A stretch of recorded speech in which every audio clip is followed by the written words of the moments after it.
Hello, Gelato Familia. Welcome back to another Hello Gelato Live. I'm George, the Disney Italiano, your host with the most. Today, got my good friend here, Lucas, joining me today. We're going to discuss some more in-depth things that are coming out of Lucasfilm, primarily for Star Wars, because it just seems like there's like news after news coming out, and then even some things that may be happening like for the future of Star Wars and Lucasfilm. But before we get into the conversation, Lucas, how you doing?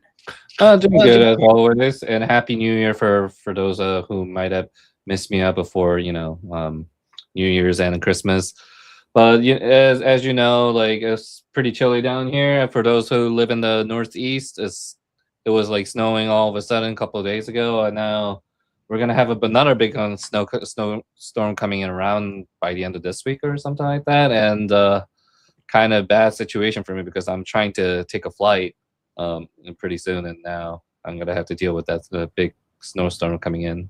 That's how it always happens. Like everything is like perfectly fine, and then when you have something to do, that's when it's like Mother Nature unleashes her wrath.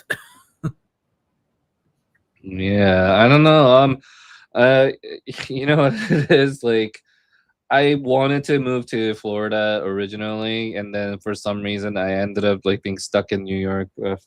And now I know for sure that this is going to be the rest of my life, and I'm kind of sad to hear that.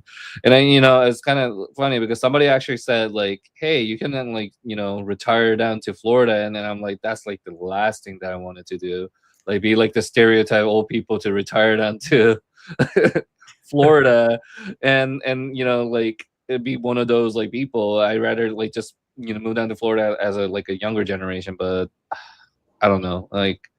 I guess people, people like life kind of like has its own direction on however they want you to live. So Absolutely.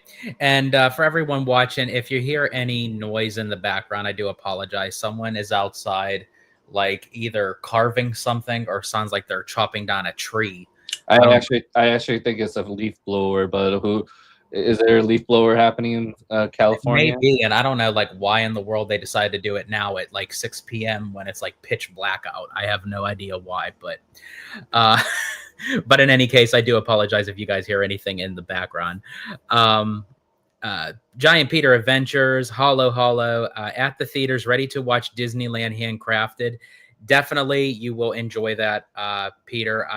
As I said, I highly recommend that documentary done by the brilliant Leslie Iwerks. Abby and I attended actually the world premiere of it up in Burbank, and yeah, I absolutely love the creativity behind of how they literally it showcases how Disneyland was built in a year, and yeah, so I think it's a great documentary for anyone who has the opportunity to see it, whether it be in the theaters or on Disney Plus or even on YouTube. It premieres on Disney Plus and YouTube on January 22nd. So yeah, that's what it's. Yeah, now that Lucas said it, it definitely sounds like a leaf blower. But like initially, like when I heard it, it just sounded like someone was like using like a saw axe, just chopping down a tree. But in any case, Lucas, I wanted to ask you, like with everything going on in the world of Star Wars and with Lucasfilm, we do know that Kathleen Kennedy is going to be stepping down as her, her role as president of Lucasfilm, and Dave Filoni, and I do apologize, the other woman who will actually be joining him. So they're basically doing like a co kind of running of Lucasfilm, where you have like the business and the creative. I still think that would still work for Disney, just because they've done it before with Walton Roy and Eisner and Wells. Um, I believe a lot of insiders are saying that we have about a month when we'll find out who is going to take over the role for uh, CEO of the Walt Disney Company. But in any case, with Lucasfilm, do you think like Dave Filoni has the chops to literally run the company. With the way it's going, as you know, Lin Brennan and Dave Filoni, I think I think they already announced that Dave will primarily focusing on like the creating and like you know uh making new series all the time, and then straightening out the like reorganizing Star Wars lore and going forward. And as for Linwin, I think she's a little bit more focused with the financial management and also, the press management and so forth right there. Um, go the way I see it, I believe having two CEOs is a pretty good direction. It gives them, both. It gives Dave more sense of like focusing on what he does best, I guess. And then Linwin Brennan would be focusing on what Dave is won't be able to like look at the other way as well too. The Yeah, issue about yeah, so the issue about Kathleen Kennedy in this case is that she handled all of those things, but also at the same time, because she handles so many things all at the same time, like she wasn't able to overlook at too much oversaturation of how many Star Wars series that she was creating, like such as like TV shows, movies and so forth. But there were a lot less movies comparing to Disney Plus TV shows for Star Wars, and that I think that caused a lot of you know like train wreck a little bit at the end of the road right there, where some of those stories didn't make sense, and some of the TV shows could have just like been left as a movie, which the movie could have been better off with certain shows such as The Acolyte. I think it would have been better off if it was a TV. I mean, if it was a movie. I think that goes the same for Ahsoka for me too. But like as you look at it, um, like Kathleen Kennedy had too much pressure with things going on, and it was a little bit of disastrous in my opinion. yeah, I think it was definitely more than enough time. She overstayed her welcome. I think when it comes to like creativity and like what direction to go with with Star Wars, because Star Wars is a very it's not a simplistic kind of franchise, if you will. I mean, it's very like in depth, and there are these hardcore diehard fans that coddle it and treat it like as their youngling. So I feel like, yeah, as time went on, where they were trying to figure out different ways of how to like tell the story, it just kind of got lost in translation. Um, that I feel. So I'm very excited to see like what Filoni and like and his team can do with it. Hopefully it'll be something better than what has been coming out. Do you think this will have any effect on Mandalorian and Grogu? No, I mean the movie is already being I think they're almost done filming anyways, so I really don't think that it's gonna affect anything too much unless Dave Filoni wants to add something extra before like releasing the movie. I guess like bonus scenes or some kind of teaser into it. But the way I see it right now is it's not gonna affect anything too much on Mandalorian Grogu. Um, I know there were a lot of negative, like there were positive but also negative, you know, res- reactions to Dave Filoni being a CEO and also like in charge of the whole Star Wars lore. But I have a pretty good confidence that he's gonna do pretty well on it. Only because I think George Lucas kind of like endorsed them. I guess like I'm pretty sure like the Lucasfilm board members probably asked his insight. Who would be the perfect candidate for the next generation to create more Star Wars lore, and I'm pretty sure George Lucas probably said like I think Dave Filoni is probably a better candidate at this point. So I think it's okay to say it's safe to say the upcoming future movies should be okay.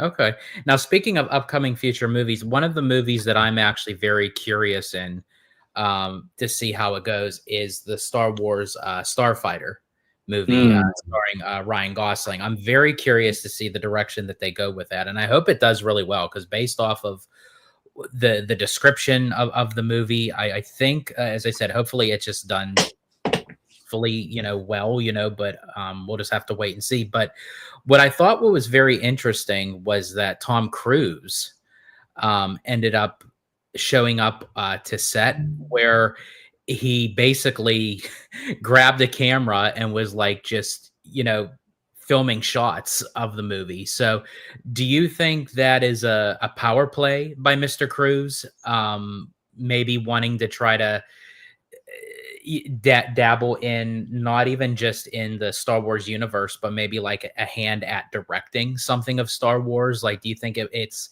him trying to get, come across like throwing out messages to say, hey, like I'm available, I'm like well equipped to do this kind of stuff. Plus, also too, you were mentioning to me of how he got kind of messed up with other studios. Oh yeah, yeah, But yeah. we wanted to elaborate on that as well. So I'm pretty sure the audience doesn't know what I said to you, but I did say that Tom Cruise actually didn't have a good conclusion for his final reckoning for Mission Impossible, because at the end like Paramount didn't want to fund any more money to Tom to finalize this movie and for his like extra effects and stunts and so forth, and it had to be done through Tom's rest of the money to pay the crews and then for the production and everything.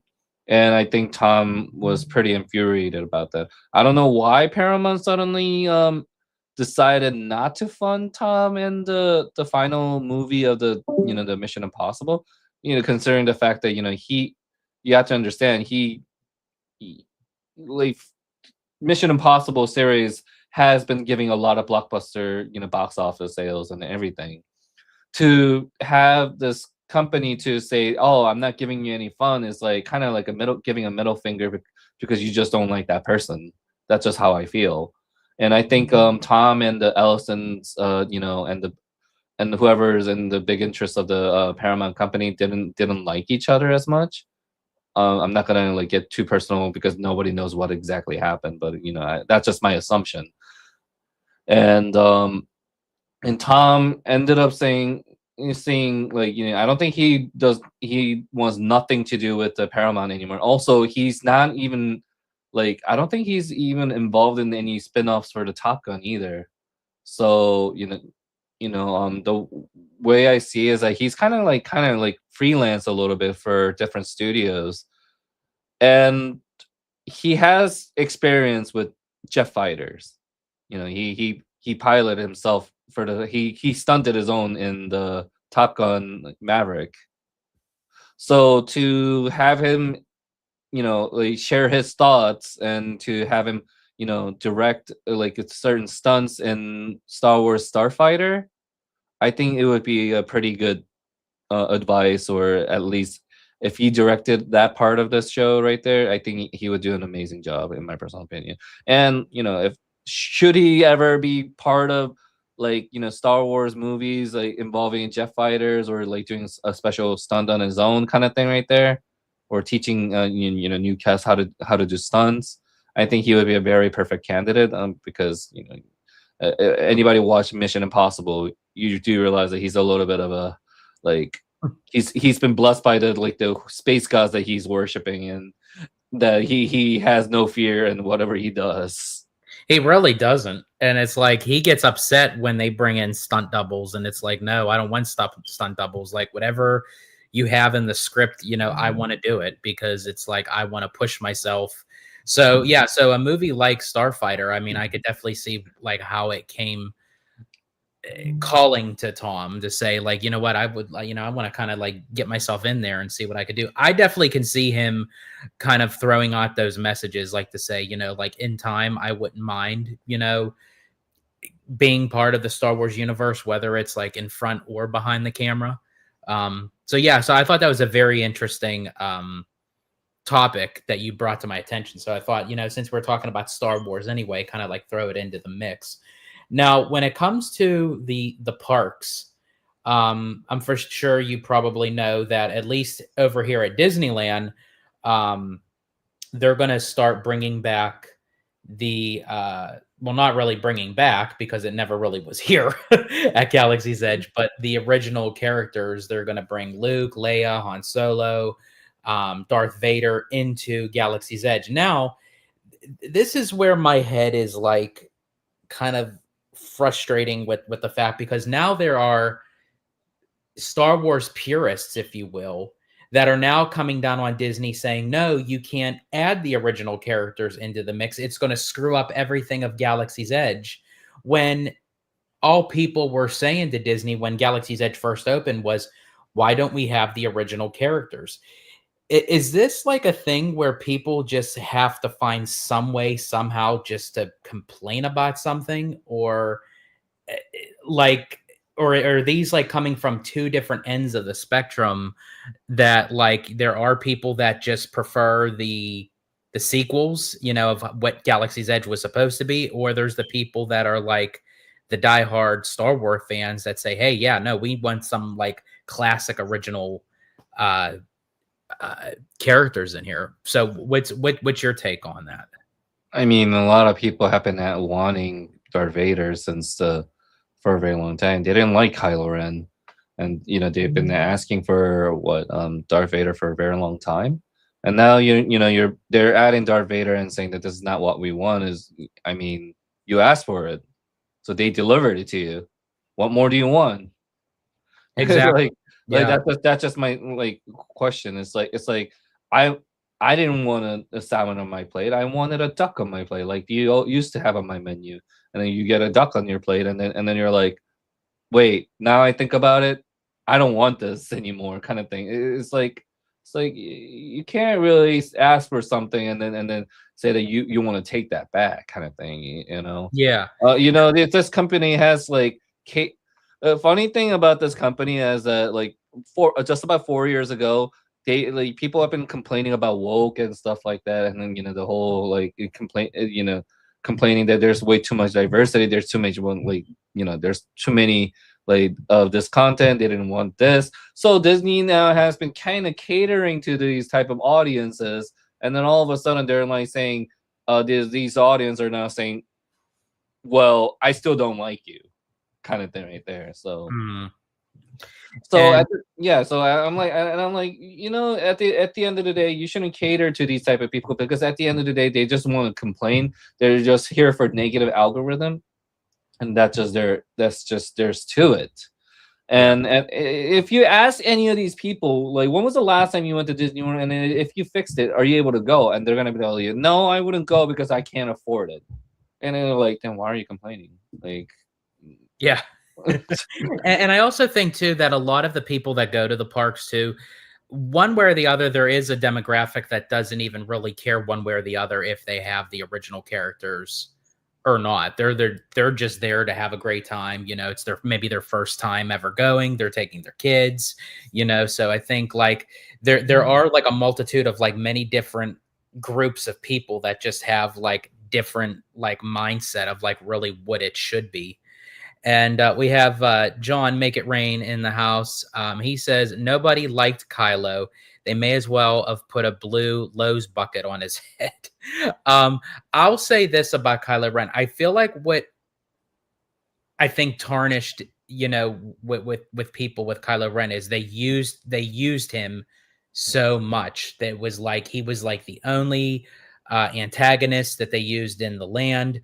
He was, in Rise of the Resistance, when they did the Galactic Star Cruiser, he was the main antagonist there. So it's like everywhere that you looked, it was like Kylo Ren. And I think people are just kind of tired of just seeing him. There's other great Star Wars villains such as Darth Vader, there's Darth Maul, there's like there's so many other great villains that they can utilize. So with this change at the parks, where Darth Vader currently resides in the Visa cardholder little building in Tomorrowland, that's where Kylo Ren is going to end up going while Vader is out and about of Galaxy's Edge. Now, I'm very curious too why they're only doing this at Disneyland and not Walt Disney World. Do you think that's like a beta tester kind of thing? So eventually it will happen at Walt Disney World?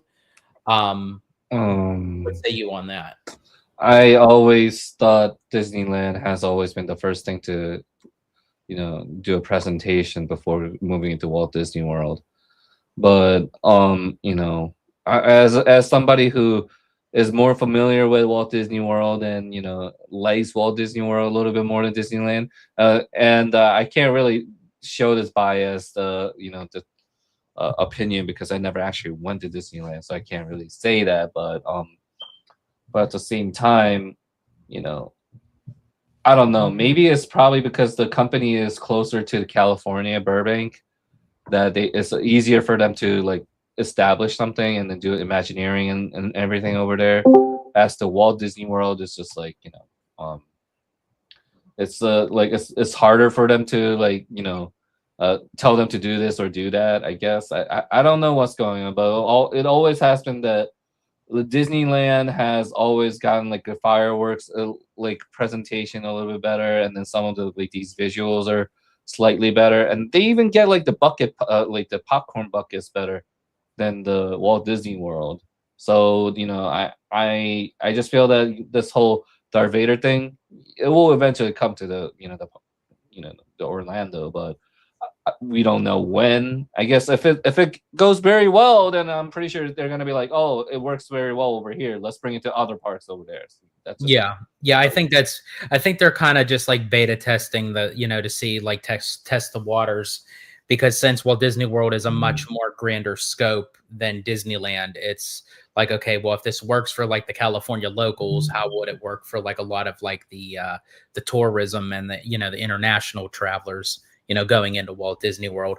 But Abby says she wants to see the Ewoks. She absolutely loves the Ewoks. When we did Star Wars night out here at Disneyland, we had to make it be where the night could not end until Abby met the Ewoks. So mm, I just think that it would be really cool to have like those kind of like creatures and critters and droids just kind of like roaming Galaxy's Edge because that I was a huge uh, cheerleader, so to speak, of the notion of that Galaxy's Edge is a boiling pot of water, but you need the meat and potatoes in that pot. It just seems like it's a soulless land that like it needs to be filled in. Like aesthetically, it's done really well. mm, Um, but I just think it needs more stuff to see and do. mhm. Um, I mean, like, I think the Galaxy's Edge has always been kind of like a double-edged sword when it comes down to the park development, and it's mostly because a lot of people were expecting a little bit closer to Endor or like what is it, Naboo for the Galaxy's Edge, but instead they got this new land called Batu, like some a little bit desert wasteland, a little bit closer to Tatooine, but it's not really Tatooine. So, a lot of fans were very disappointed about that. There's no like proper lore behind Batu either. So I do understand why people are frustrated about it because there's no actual like core identity of like what this place is for some, the good old fans out there. And even with the release of Batu, like, in the Mandalorian verse or even um the sequel trilogies, they don't really have a two existence in any of those movies. So, it always has been a hit or miss starting from there and then, going forward with other like the attractions, I guess. But I personally enjoyed Smuggler's Run. I think my personal opinion about Smuggler's Run, I think they could do a lot more scenarios than just one particular scenario. Now that I think about it, they're supposed to add in the Mandalorian Grogu mission within the next couple months. So, looking forward to that. But I do still think that they should add a little bit more, just like Star Tours, like do like a random, like random based, like whichever the mission you might get, like 1 out of 10 missions that you might be able to choose or something. Yeah, I completely agree with you. For several things that you had mentioned. First, you had mentioned about like yeah, when they first announced that they were going to build like a Star Wars land and it was going in both Disneyland and Walt Disney World, all our heads were kind of like thinking, okay, yeah, we're going to get like, as you said, like Endor, and we're going to get Hoth, and we're going to get, just like uh, all the, these different planets. And then, yeah, when they say, it's galaxies, Star Wars Galaxy's Edge, the planet of Batu. And like after they said Batu, I just wanted to say Gesundheit. Like it's like what's Batu? It's like, and there was like no correlation of like any kind of interconnection. It's like it's just a made up planet in the realm of Star Wars. And I could see the route that Disney was trying to go with it because it gives them a blank canvas to do whatever they want with it. But the problem is that they box themselves into just doing like in the sequel universe. And it's like, well, that was the whole point that I thought that you made a brand new planet, was that you can kind of experiment with it, so hopefully that they'll get there, in time, and maybe putting in these original characters is the start of that.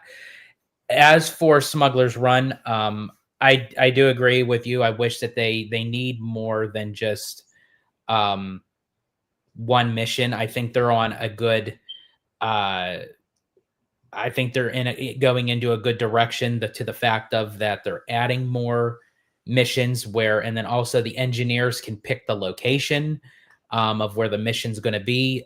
Um, it's going to be based off of with Mando and Grogu, and I think it's very smart that Disney is kind of cross promoting and marketing this, and it's going to open the same weekend as the Mando movie. So that's I think that's really smart.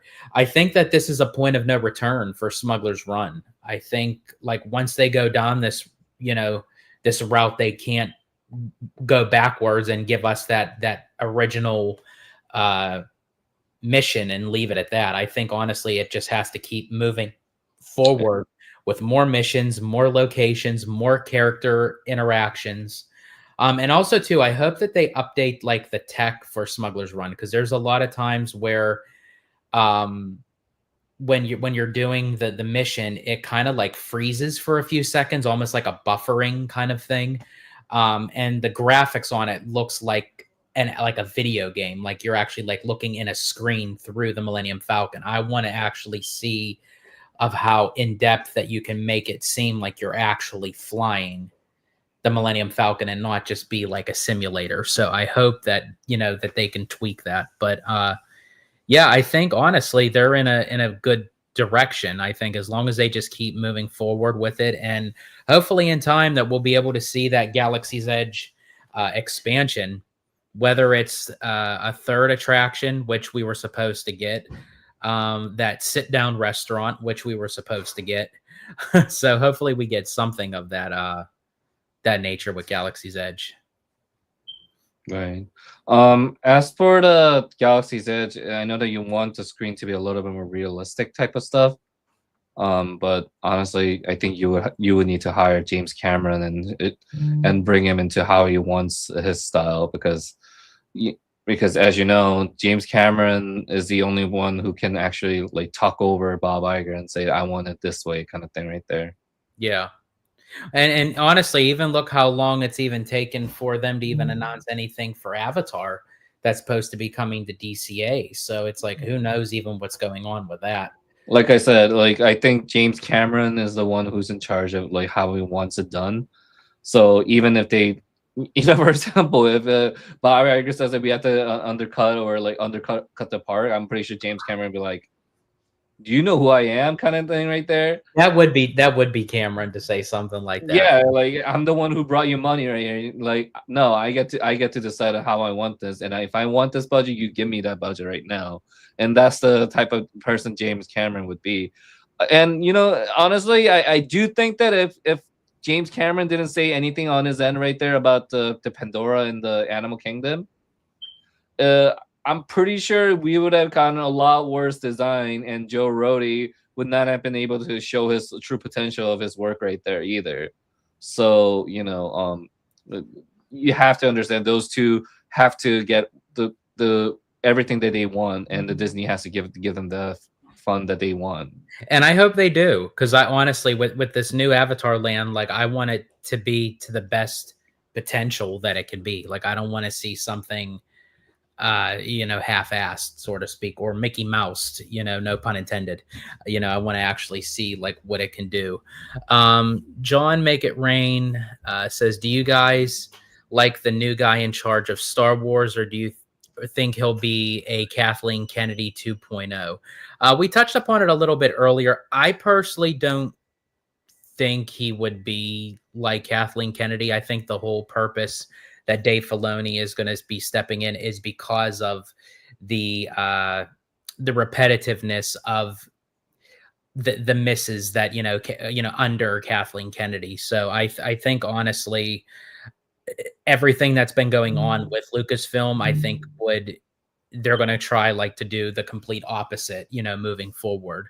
And I feel like that's also too why that the decision making is kind of fast. I mean, like as fast as they made the announcement that it's in full swing. That Dave Filoni's moving in and Kathleen Kennedy's moving out. So for sure, they're for the good reason. I think that they're trying to like get things like up and running as quickly as possible for the new quarter that's going to be starting for the quarterly earnings. And also next month, they're going to announce the new CEO of the Walt Disney Company. So I think that they're just trying to get all their ducks in a row before that official announcement.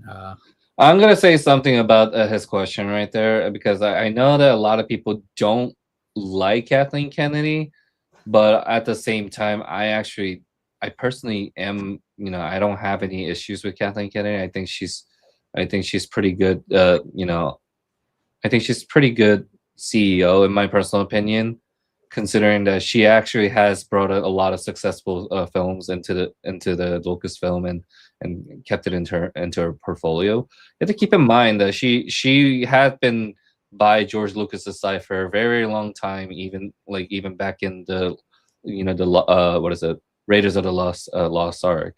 Mm-hmm. So to say that like she's been a bad person, no, I disagree. She knows how the company works, and she knows how the film industry works, because she's been by his side and working with the two best film directors, like Steven Spielberg as well as George Lucas. Was she like? Has she failed a lot? Yeah, she has failed a lot, just like every other directors do too, and producers. J.J. Abrams was pretty popular in Star Trek remake, but also at the same time, people were very hyped about him when he came for The Force Awakens. People were not disappointed about it. They were very hyped about it. They were like, "Oh, J.J. Abrams is going to be in The Force Awakens." A lot of people were very excited about it. If you didn't know, they wanted him, and then at the same time he kind of destroyed the Rise of Skywalker. But at the same time, like you can't like blame everything on her. And then I know that she's been blamed for, because she's a female director and everything, and she's a female CEO, and I feel like there's a lot of misogyny happening right there. But she also brought in Andor season 1 and 2. Let's be real here, and she's also in charge of bringing Rogue One, a Rebel One or Rogue One. I think Rogue One. Yeah. So you can't really say that she's a bad CEO. In fact, Dave Filoni doesn't like Andor. I think for me that this is the thing for me. Is Kathleen Kennedy talented? Absolutely. Of what like she done in the past with Lucasfilm and that she was in charge with, especially like in the 80s. Like I think that was like the height of her career.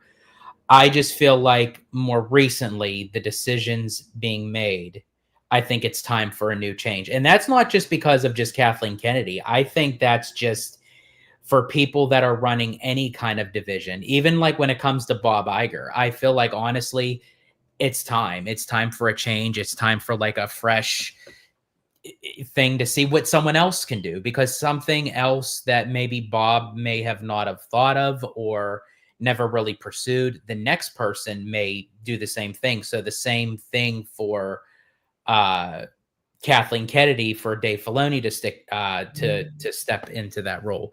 Now, again, is Dave Filoni going to be perfect?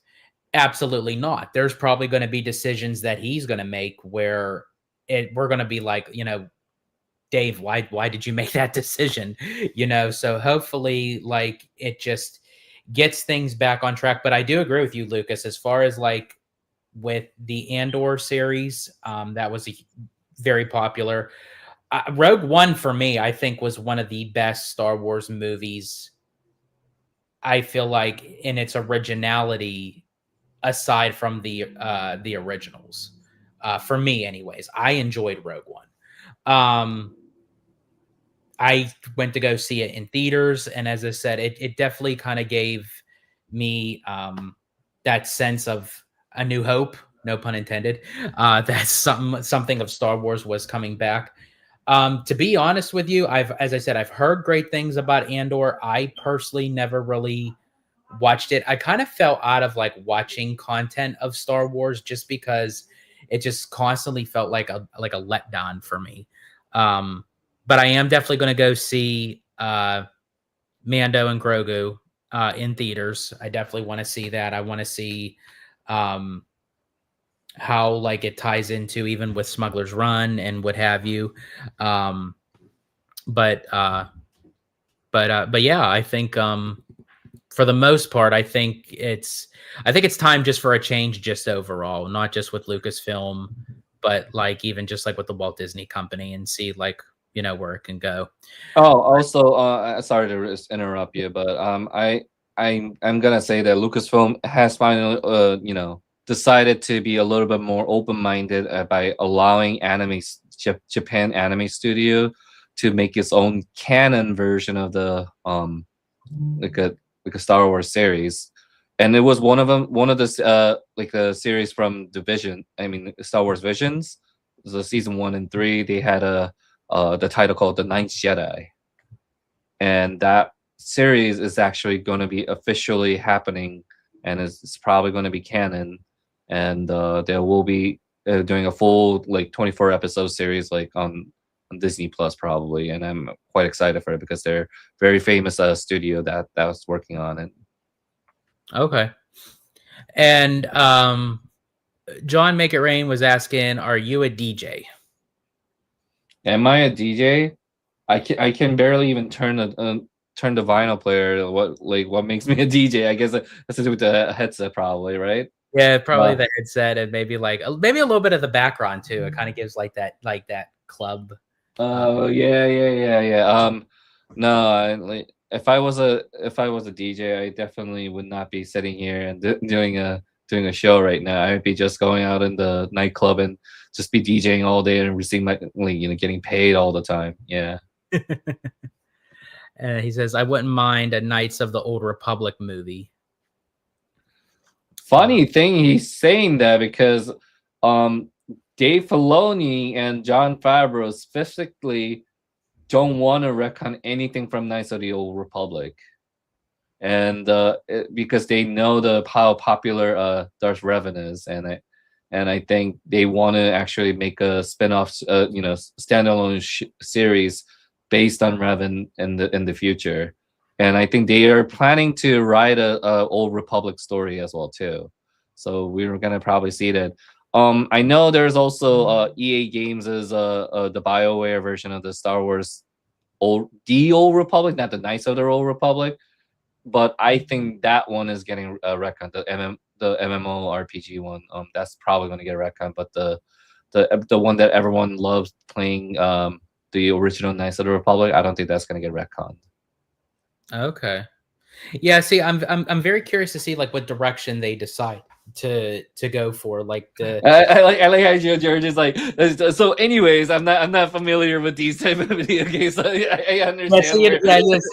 So you know me. Like I just like just might sit back. Like, but here's the thing. Like I do appreciate the fact of that, even though like I'm not like that hardcore like into the lore of Star Wars, because I know there are people like that, that go deep into as you were like mentioned, like the Old Republic and everything, and they got like the book series, they got like the comic series, they got the TV shows that kind of like are like the in between of the movies, like with the Clone Wars and Rebels and everything. So, but I think if they were to make something where it would like spark my interest to know more, um I think that would be a great way to get even not even just me, but people like me that maybe like want to know more, but it's like don't have the time to really like, sit down and read, a book or something, but to Mhm. visually see something. Mhm. Um, so yeah, I think that would be really cool. I'm very curious as to why. I wonder if they offered anything to Jon Favreau, if they were going to do like a duel kind of thing. I wonder if they asked him and he turned it down, or if they Oh, did. I'm pretty sure they probably they definitely asked him. I think John didn't want to be involved in it. Like, the man's not really like, Star Wars director. He's kind of like he wants to like not only just like be stuck in Star Wars forever. He has his role in the MCU as well too, like as a Happy Hogan as a character, and then also I think he wants, the man has always like enjoy film something else for once too.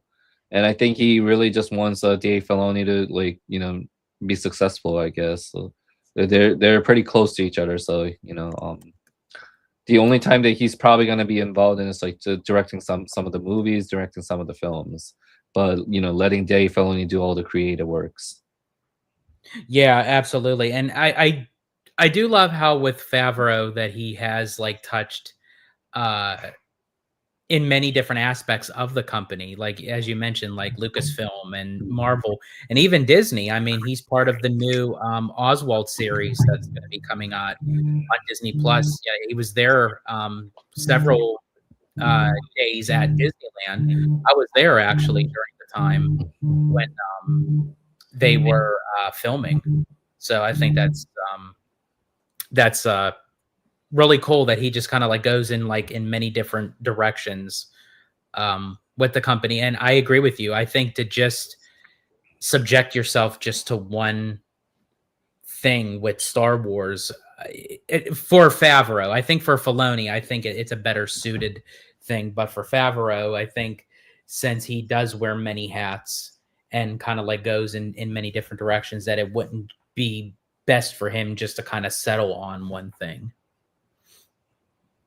But even with Marvel, I think there was a lot of like dry spots even with Marvel, and hopefully with Doomsday and Secret Wars it can kind of uh be brought out of the ashes, so to speak, and then moving forward, especially with the X-Men, and Fantastic Four, maybe with a newer generation with those characters, that we can get like many different phases where we just don't need the Avengers to get us out of that Marvel funk, so to speak. Mhm. See, but John Make It Rain says, I want a Thor ride and a Hulk ride. A sword in the stone, but for the hammer, they could make a super cool experience with lightning and whatnot if you manage to lift it out of the rock. That's interesting. I could see the Viking ship doing the Thor ride probably.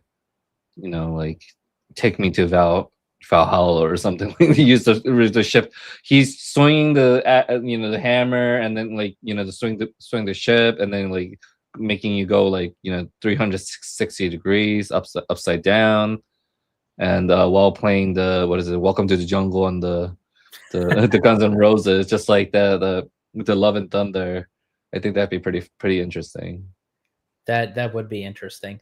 Now, I'm going to ask you, Lucas, because I know, as you said, you haven't been to Disneyland, so you haven't really like experienced Avengers Campus and what have you. But from what you gather, like from your own observation, just of like researching of like what Avengers Campus is, what's going to eventually go there.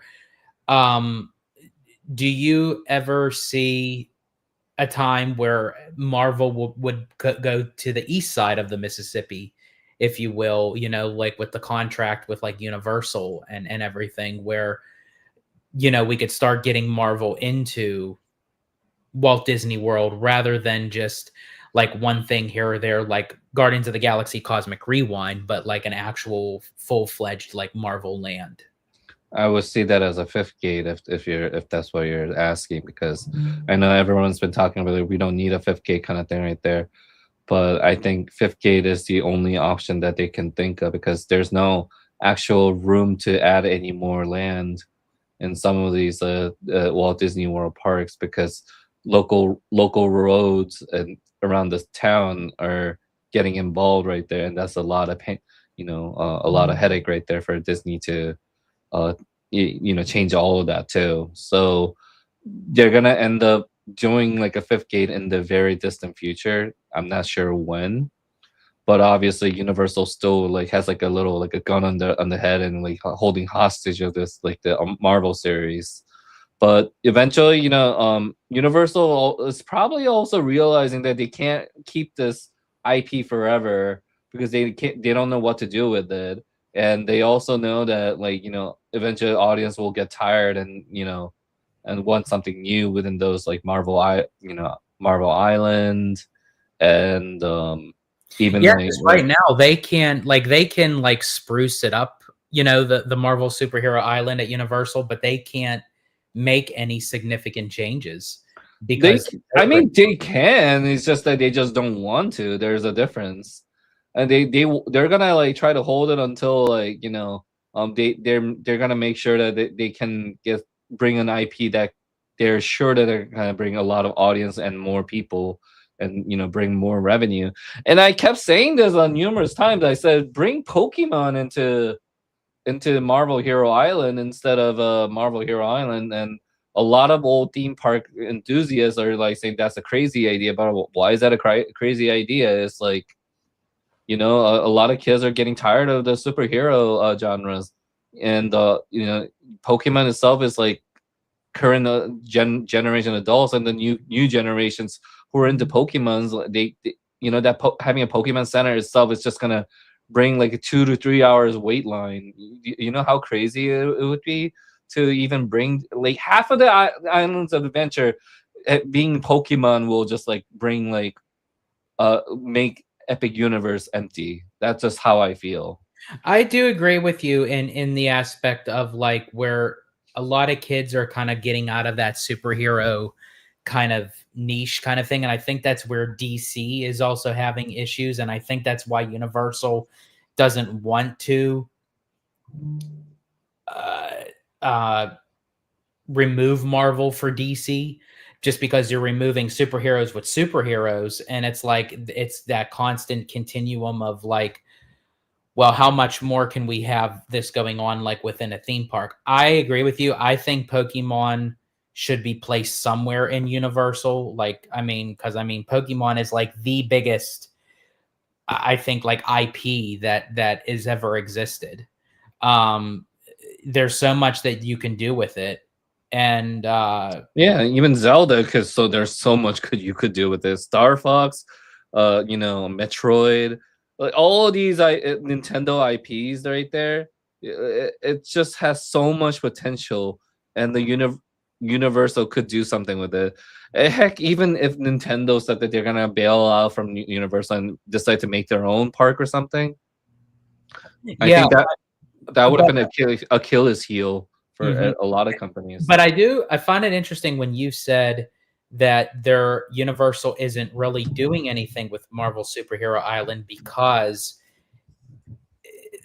they're wanting to do something else with it. So to put all that money into Marvel, where eventually they know Disney has, they want the full rights to it, that eventually down the road, if the price, is worthwhile, then it's like, well, yeah, why should we pour all our own money into something that we're not going to end up keeping, um, in the first place? And then also when you said about a fifth gate, I think that would be smart with Marvel. And I feel like that is the issue that's going on with DCA, is when you landlock a small piece of land into something that should be more grand and more marvelous, no pun intended, that you can only do so much with a piece of land. Where if you had a full-fledged theme park, then you can get more creative with that. So I think that's those are some really great points.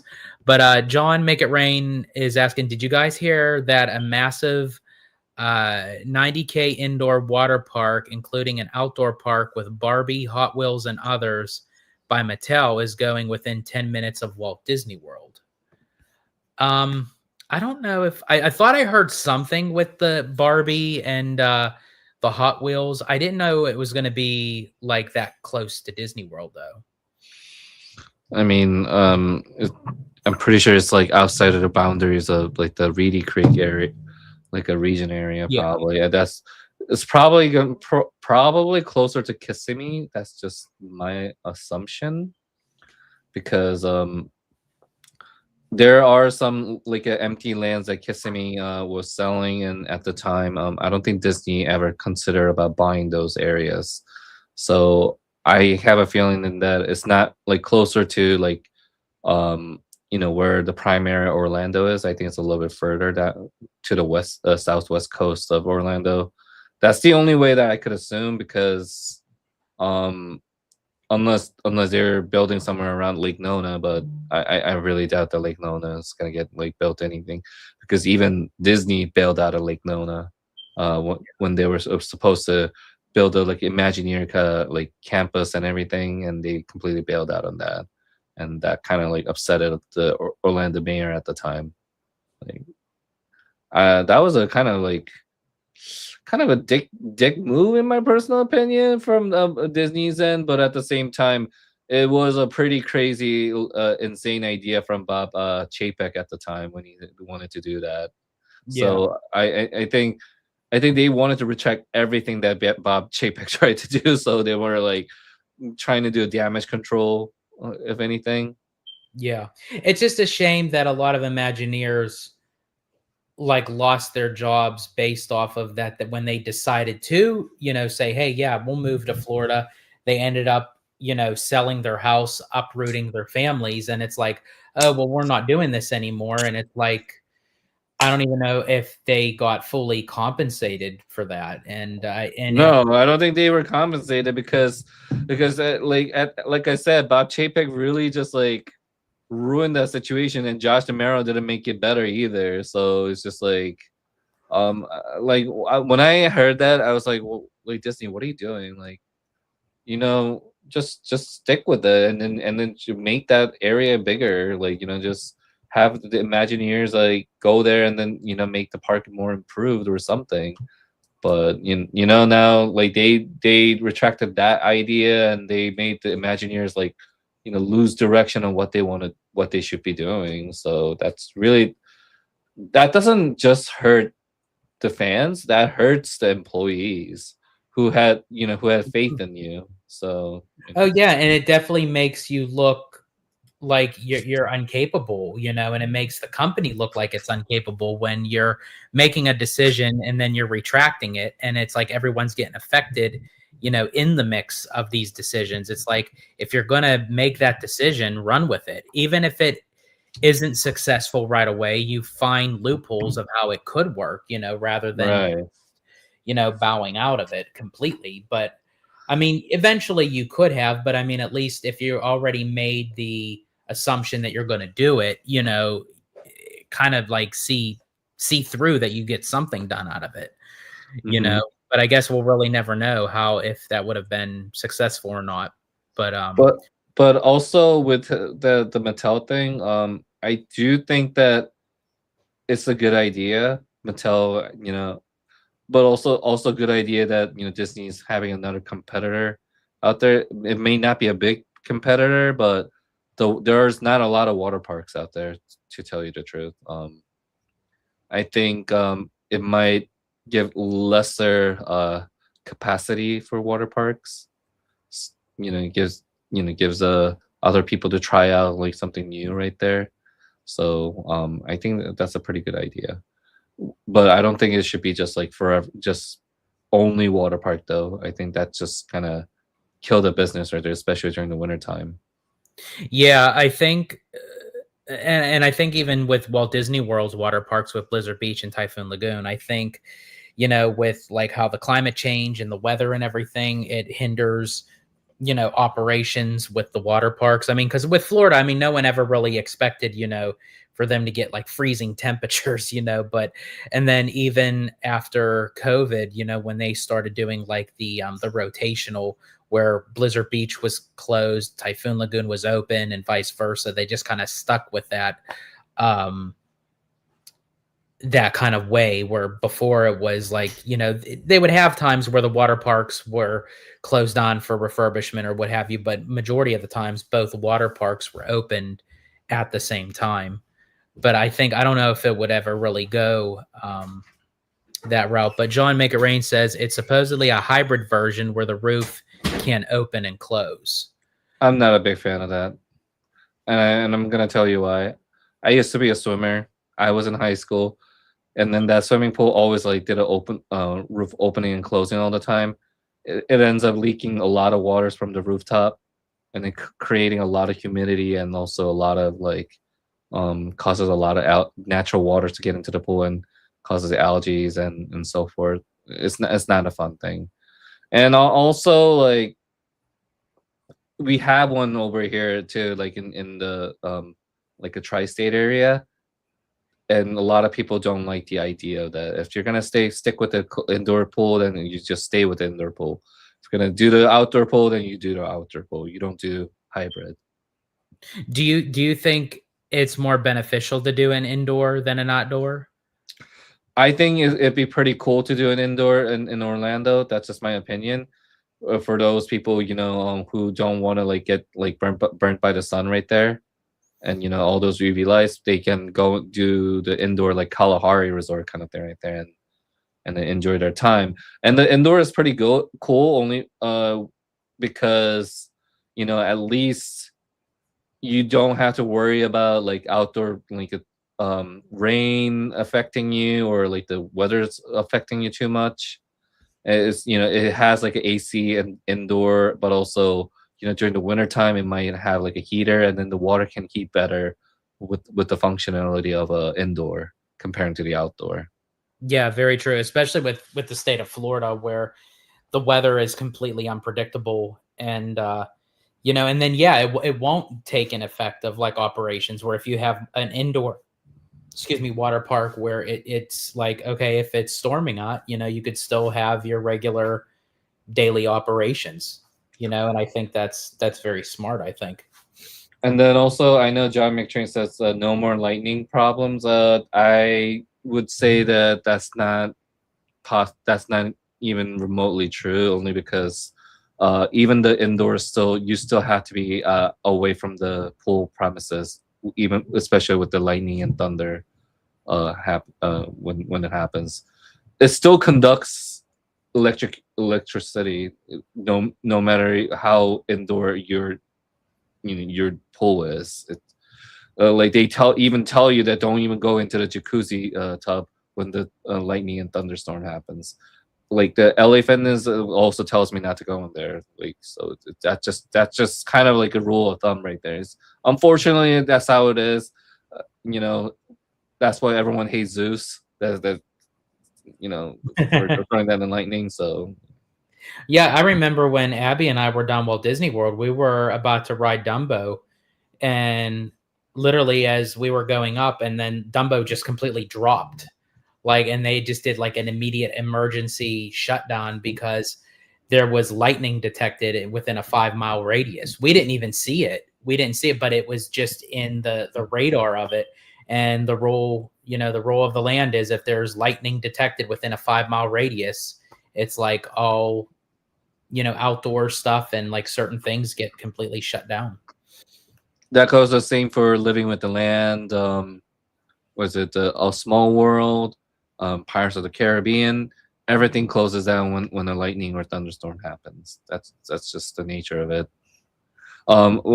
Especially because like the water that's functioning around outside of the tank, even it still connects through the pipes and everything. So the water keeps conducting down through the water system. So that's why you would have to shut it down regardless of what it is. Okay. And were there any other topics you wanted to discuss? I mean, uh, I guess. Oh, he actually asked a question. Do you guys get Oh. lightning passes when that happens? Um, as far as I know, the only way that you can get like a lightning lane pass, I guess that's no pun intended, um, is if you're like in line, like where you're about to like board the ride, or if you're on the ride and it does like an immediate shutdown or what have you, they can give you complimentary um, uh, lightning lane passes. But if you're just in the park, um, then they just, if you're not in line for an attraction, then they won't like just give them out. You have to actually be pretty substantially into the line for whatever attraction for them to give you one.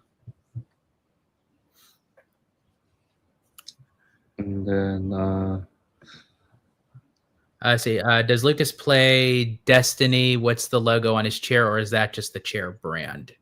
it's a secret lab, but there's like a Final Fantasy 14 right there.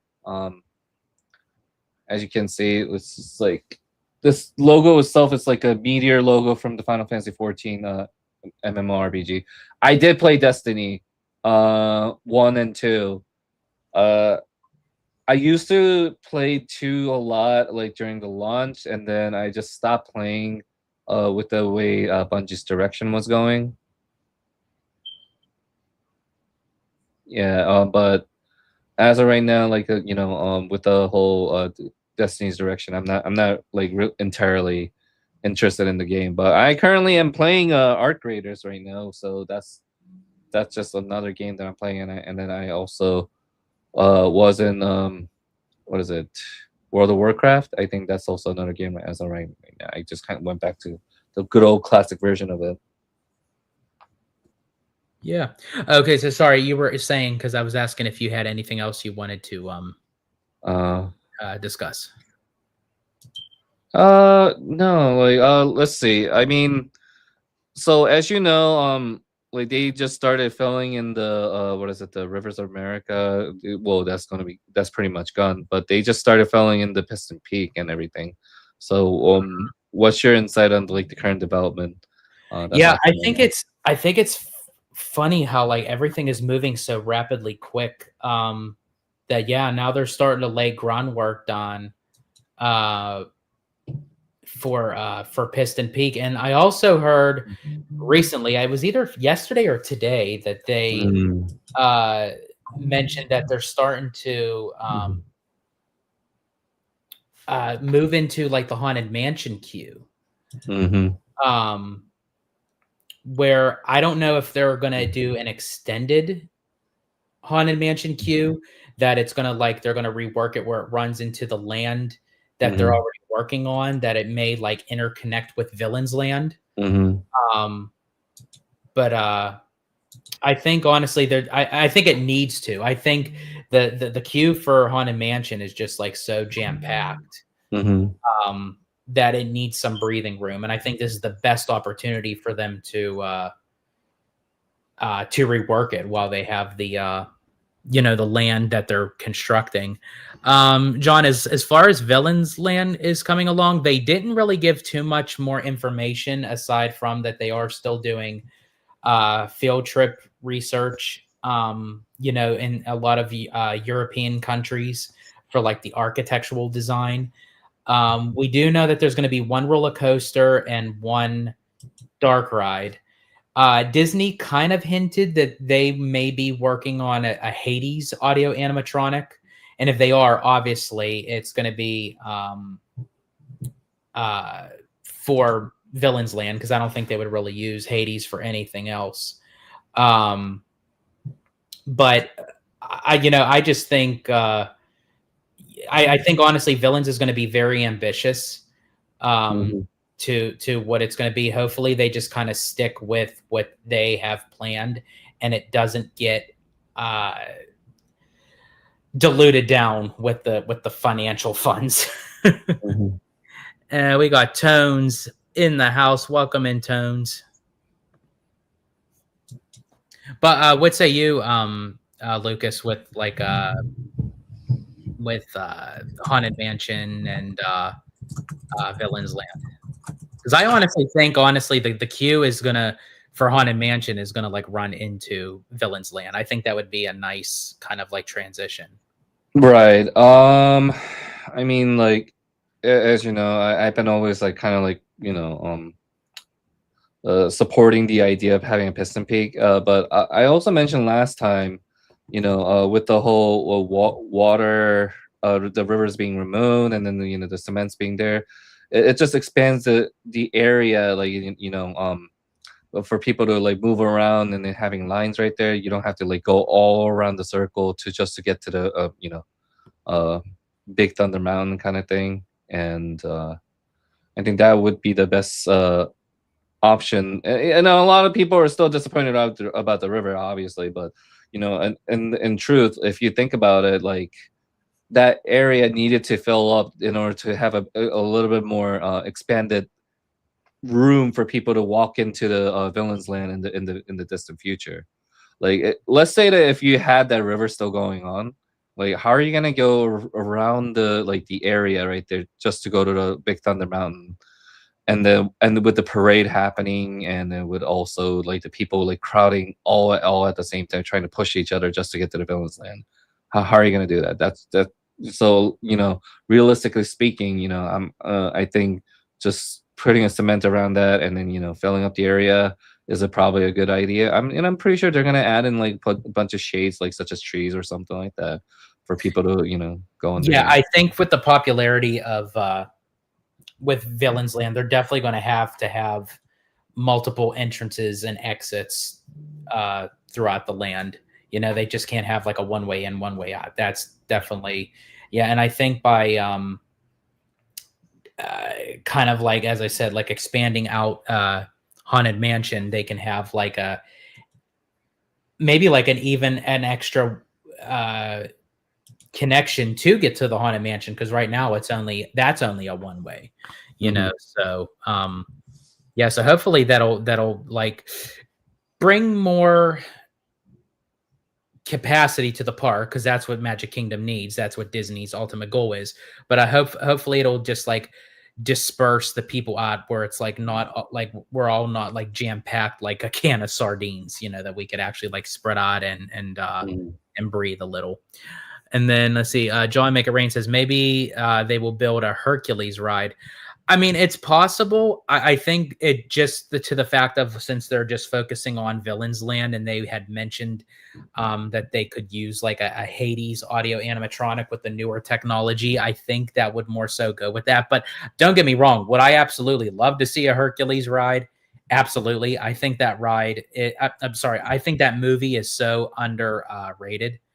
Mhm. I absolutely love the movie. I love the animation. I love the soundtrack. Um, I kind of was hoping that they would have done something like that if they did like a newer kind of theme park, where it was like the whole theme park, half of it was light, half of it was dark. One side represented the heroes, the other represented the villains. That's what I would have loved to have seen. And I do agree Yeah. with you, they will probably connect it to Fantasyland as well, because obviously that I think would be like a nice interconnection, sort of kind of like how I was just mentioning about the light and the dark. You have the Fantasyland, and then you have like the new Fantasyland. So maybe there'll be like a pathway from the new Fantasyland that'll run behind the Haunted Mansion and circle around to Villains Land. Right.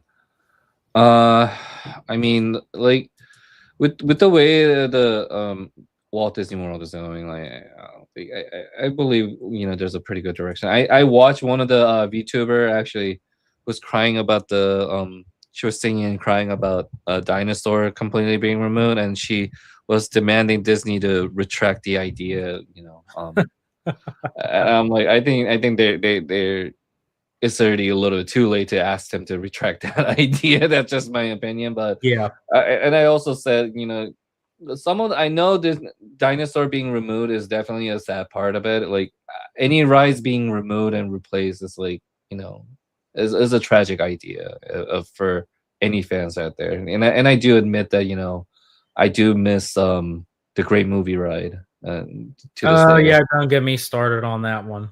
Yeah, so I know how it feels, and I know people have been talking about how they miss a maelstrom instead of the frozen, ride for. So here's a thing: to business owners' perspective, if the audience is not bringing enough people to wait on the line on certain attractions, it eventually becomes a problematic for them to pay for that maintenance. They want people to wait on the line. They want people to realize that that's a popular ride. Hmm.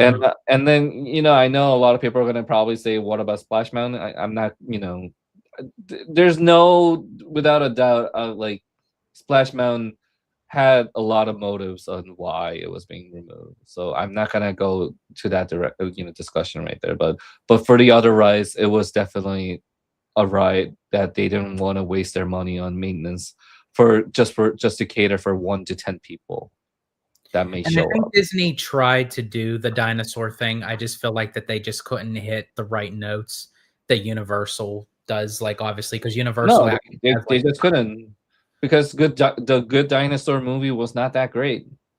They could have just added that the Good Dinosaur that. into Disney Animal Kingdom. That still didn't do so well. And it's kind of funny because like I also agree and disagree at the same time that Zootopia should not actually, be in Disney Animal Kingdom. At first, I thought it was a pretty good idea, but now that I see the attraction and then I thought about it very carefully, I'm like, yeah, maybe actually it's a pretty bad idea bringing Zootopia into the Disney Animal Kingdom. That's just my opinion, but also at I'm actually right there with you because, like, in the very beginning, I'm like, oh, yeah, just bring Zootopia. It has to do about animals, make a whole land. But yeah, like, after seeing what they put in the Tree of Life, and it's just like, wow, this is just one show. We almost could have had a whole entire land of this in Animal Kingdom. And yeah, I kind of like am retracting my thought of thinking, like, would it really work? I think it would. I think a Zootopia land would do really well. I just think just not in Animal Kingdom. I love what they're doing with Yeah, Charlie. yeah, 100%. Like it should not belong in the Disney Animal Kingdom now. But also, like this, I heard that the song was not that good. But why couldn't they just ask Shakira to write her an original song for that attraction itself separately? Like Yeah. some catchy song. Bring Lin Manuel Miranda into the ride. Just write a one song just for the attraction for people kids to remember or something. And I heard that the song is not like memorable at all. So that's just saying. It's also kind of funny thing because Jim Show was complaining about Bluey being in the Disney Animal Kingdom, Mhm. and I don't know. I feel a little bit agree to disagree about that only because first of all, I do think that Bluey could have been better off in Disney Hollywood Studio. That's That's where I just thought she was gonna go. Like, I was yeah. kinda scratching my head a little bit when they said that her and Bingo were going into Animal Kingdom. I'm like, "Okay, I wasn't expecting that because I thought being that they're revamping the animation, courtyard, you have the Disney Junior show, they could have the meet and greet right in there. They're doing that Mhm. promotion, that kids summer thing that's going to be going on. I thought like all the pieces together that it was going to lean to that, but when they said Animal Kingdom, I'm like, oh, that's interesting. You know what it is? I think it's just a placeholder. That's just my opinion. I think they're gonna do something really differently at the Rafiki's Planet Watch in the future. So I think they're just kind of temporarily there until they fix everything at the Disney Hollywood Studio. They closed down that whole gate area, the launch bay, and then the animation core right there. So I think that's the temporary placeholder for Disney Animal Kingdom. And then once that's fully finished and renovated, they're gonna bring the Bluey's characters over there, and then they're gonna probably do more Bluey stuff over there. But I actually had a pretty crazy take about this. Is that I think Disney Animal Kingdom should do another collaboration with a different IP, like a third party IP, just Mm. like how Avatar did. And I've said it numerous times that I think Monster Hunter from Capcom should be collaborating with Disney Animal Kingdom because Monster Hunter is not like they're not really monster. They're like kind of dinosaur type of like like you with wings, dragons, like a dinosaur type of like like a lizards, like a tyrannosaurus type of like creatures. They just call them monsters, but so these monsters when they're too overpopulated, it destroys the ecosystem of the planet right there or of the world. So it is up to the humanoids or monsters to take care of take care of these hunt these monsters, like hunt these creatures down to save the ecosystem and put a balance to the world kind of thing right there. And I think it's a perfect ideology in Disney Animal Kingdom because too many animals or certain things could cause a imbalance in the ecosystem, and then saving certain creatures is part of the balance of the ecosystem as well too. So doing a Monster Hunter as a collaboration as like a theme park would definitely do wonders for Disney Animal Kingdom's primary focus. Just like how Pandora Avatar, they're trying to do like a conservation of the planet and everything, but obviously the whole idea about fiction is there a lot of people were trying to argue that Avatar is not fantasy fiction, but after watching Fire and Ash is definitely fantasy. I can tell you that. Yeah, and I like that approach because you're taking like real world messages, but you're putting like a fictional kind of mythological creatures or just made up creatures. And actually, they were supposed to do Beastly Kingdom, part of Animal Kingdom, where they were going to have dragons and unicorns and centaurs and all that kind of stuff. So it's not out of the realm that that wouldn't work in Animal Kingdom, because that way they can kind of touch base with those mythological creatures. They kind of already did it with the Yeti for Expedition Everest, as you had mentioned. They did it for Pandora with Avatar. So yeah, I think honestly to have like a kind of where it would be kind of like a great kind of substitute, especially since they're getting rid of dinosaur. I think dinosaurs would have really worked if Disney could have just hit that right lightning in a bottle kind of thing. But obviously they've tried multiple times and it's just not working. So I applaud Disney that if something's not working, change it up. I know everyone that grew up with the ride of Dinosaur will miss it. I grew up with Dinosaur. I know a lot of people, it's not their cup of tea, but I mean, I enjoyed it for what it was. I think they could have done something a little bit more with just dinosaurs. So it's so that's my thing. Now, John, Make It Rain. You said something with where'd it go? It said the desert. Would they ever build a desert land or grasslands area? Are you referring to Animal Kingdom, or what were you referring to? Let's see. The Swampland. The Swampland, I think, was for Zootopia. I think because of the swampland, like of the marsh area. Oh, you mean like the tropical land? I guess is that what he's referring to for the Zootopia? Oh, he rose some on Magic Kingdom. Let's see. And then we have Paula 1966. Hello, I have a question. Do you both think Keanu Reeves would play a great Darth Revan? Let's see, for Ahsoka season 2, and Natalie Portman might be returning as Padme. Oh wait, and do you think Keanu Reeves would play? Oh yeah, a great Revan. Okay. I'll let you take that one, Lucas. What do you think? Oh, I haven't heard that character in a very long time. It's kind of interesting because it's like an entity of like a chaos and destruction. It's kind of like a deity type of character. I don't know. Is that even like canon at this point, or like did they confirm that Abeloth is a canon? Because they're mentioned a lot in the novel, the legend, but I'm assuming that they kind of were mentioned a couple of times in the what is it, the Clone Wars. I guess it'd be interesting, but to disguise as a Padme, I don't know. But like, what? How would she take her form to deceive Anakin in Ahsoka season 2? Like, would she be deceiving Anakin in like a spirit or like a force spirit, or are we talking about it like during his time in Clone Wars?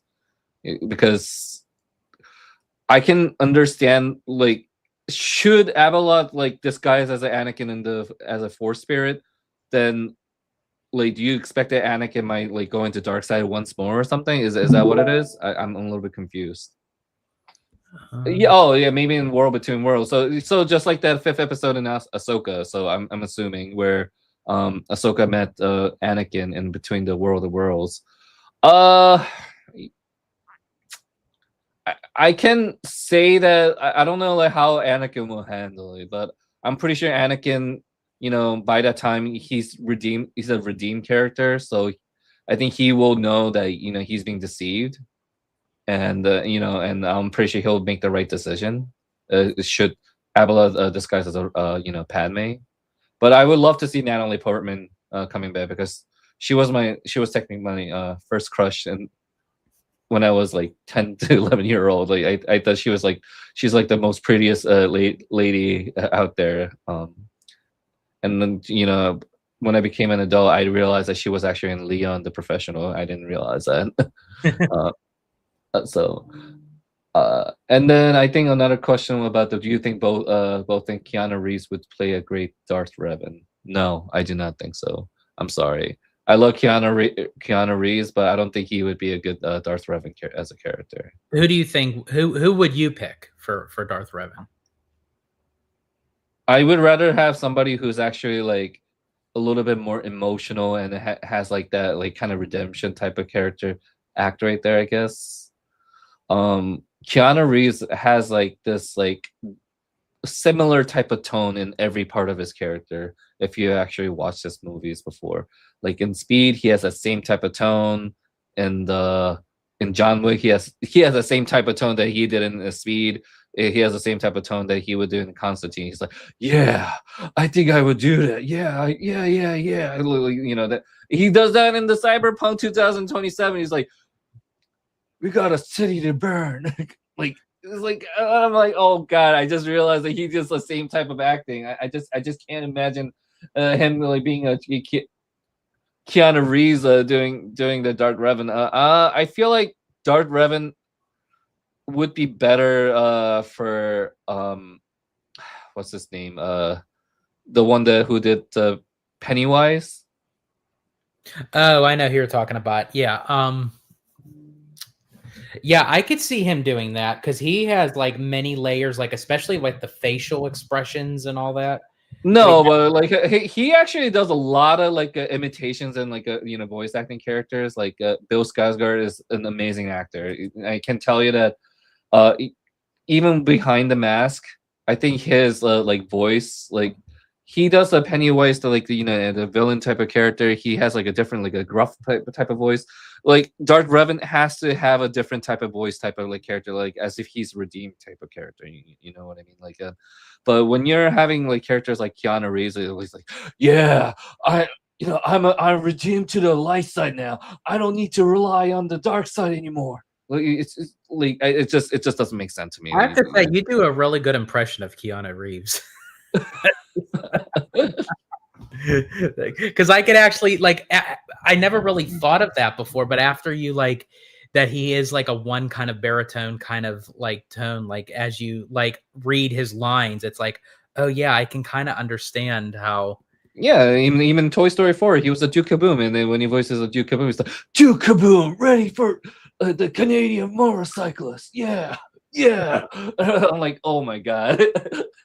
And I just, like I said, I love Keanu Reeves. Like, I think he's a sweet, he's such a sweetheart, and I'm pretty sure he's a very kind actor right there. So I do appreciate it. Yeah. Like I thank you for the question, and I don't look like Jackie Chan. I I don't really like that type of comment because only because it's just like it seems a little bit of stereotype, but I'll take that as a compliment. Thank you though. And then John, Make It Rain, Swampland for, oh, he's confirming, yeah, Swampland for Zootopia, but just a generic land in Magic Kingdom based on grasslands or desert. I do know that before that they made the announcement officially that it was going to be Piston Peak and Villains. Well, no, I think yeah, no, I'm sorry, not Villains Land, just Piston Peak, because when they were doing their Blue Sky kind of presentation at the previous D23, they did mention about the possibility of villains, but it wasn't confirmed. But then they had mentioned that they may do Encanto over in Magic Kingdom, not in Animal Kingdom, and they could possibly do Coco. And I do know that if they were going to do Coco and then transitioning into Encanto, that there could have been the transition right off of like what is beyond Big Thunder, because that was the whole kind of pitch, for it is like what's beyond the spires of Big Thunder Mountain, that it would kind of segue into like a desert area that would eventually lead into Coco and then Encanto. But they decided to go a whole completely different route where beyond Big Thunder, honestly, I think even not even Piston Peak, because I think of the position of where Big Thunder is, Piston Peak would be essentially beside Big Thunder. So really what's going beyond Big Thunder is the Villains Land. To tell you the truth, I'm not even sure how Magic Kingdom is going to add any another land in the distant future, because a lot of people who are unfamiliar with the Orlando land, like with the Google Map and everything, you're gonna realize that some of these lands are just too impossible to add any other additional land as of right now, like because there's like a local roads behind the park right there that's keeping the park from getting permits to remove those roads to add like additional land.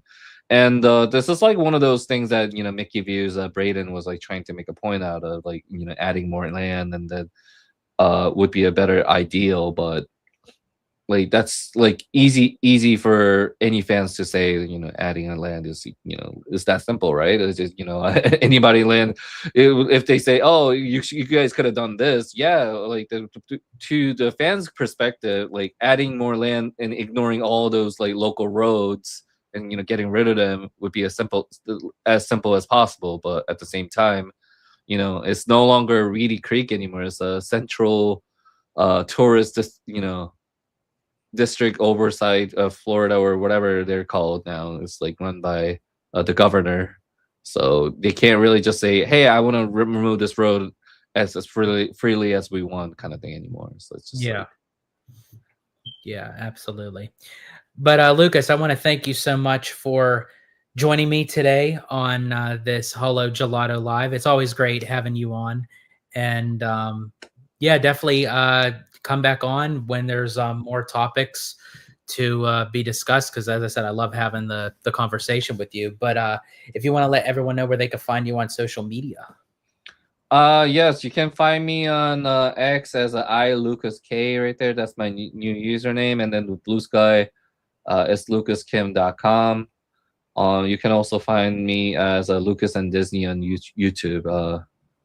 And I tend to join a lot of podcasts, and then I intend to like make more content in the very future. It's just that I have a lot of things going on right now, but obviously I do appreciate George to discussing a lot of fun topics right here, such as Star Wars.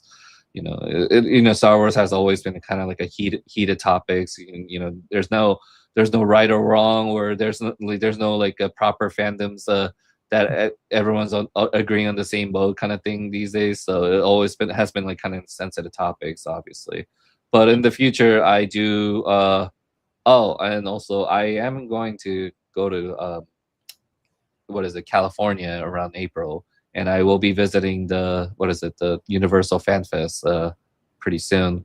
Which I am happy that they are adding One Piece again in there. I was like kind of like sad that they're only doing monsters and Scooby Doo, but like just like recently they said that they're adding Dungeons and Dragons and One Piece into the panel, so I'm very excited for that. Yes, and yeah, because they had One Piece for the last Fan Fest, but it was just for like the meet and greets of the characters. Now they're actually going to utilize the Waterworld area for, I guess they're going to do a One Piece stunt show. Oh, now they're making me very, very happy. Like I will be going back home without feeling disappointed from my last California experience. So I think this would be a very interesting. Yeah, absolutely. And John Mega Rain asked, would Universal ever make a Halo ride? Mm, With a lot of gelatos, maybe. yeah. Where you ride a warthog? I don't know about Warthog, but when I was a Warthog. I don't know, John. I don't.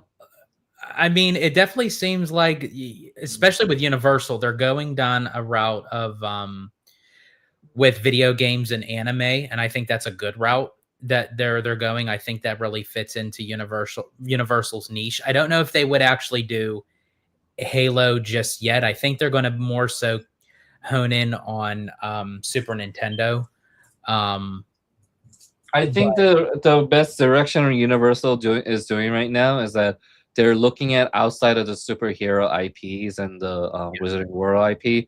I think that's a very smart move, only because as of right now, the like a lot of people feel that it's the age of anime right now, and also the age of Nintendo hype right now. That's just how it is, and a lot of and I think Universal caught on with the popularity of One Piece, also Demon Slayer having like a really high box office, considering that it's not even the first movie, it's like a mid to almost to the end of the sequel, having that huge box office clearly is they're convinced that anime is like the right way to do to like get these IPs into their parks. So I do believe that whoever is in charge of the Universal is looking at the right direction right now, and I do hope that they'll add something more into these type of IPs, because that they'll bring me I'll pay them money. I'll throw down my wallet. I'll throw down my bank account.